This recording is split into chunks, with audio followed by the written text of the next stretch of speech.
Ayan. Maglagay tayo ng, hindi ko to ginisa. Nilagay ko lang yung kinilin kasi nilagyan ko ng butter. Ayan. Nakita nyo may butter. Ang bango. Ayan.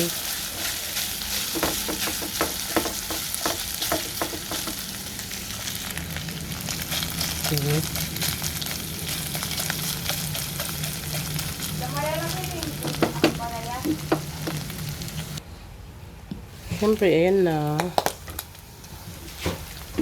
Iano na natin yung sibuyas. Ganyan. Hindi ako naglalagay ng mantika. Yan lang.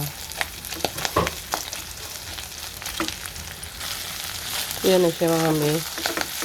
Medyo nasunog ng konti. Hindi naman as in sunog. Yan. Para may baon ang ating anak. Tiknikan na lang natin. Lalagay tayo ng ayan, cubes. Hindi na ako naglalagay ng kung ano ng mga magic sarap dyan. Meron tayong masarap na ilalagay dyan mamaya. Ayan, takpan lang natin. Ito na.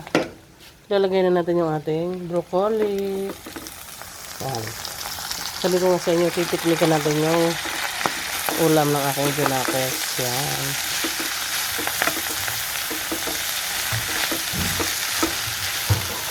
Para lang magkaroon ng gulay. Lalagay tayo nito. Natin maglalagay ng toyo. Ito na yung ilalagay natin. Ito na yung templado na to mga mi. Hindi na kayo kailangan mag-ano. Templado na ito. Ayan. Nakita nyo naman. With toyo na yan. May toyo na.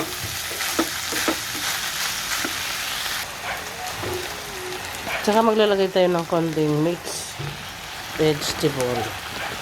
Para lang mayroon siyang gulay ng konti.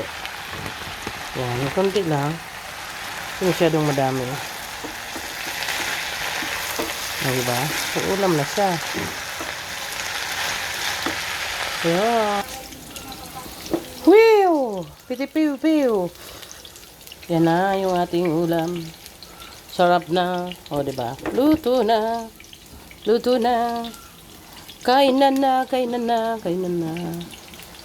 Yan ang ating ulam. Giniling with broccoli and konting veggies. Solved na.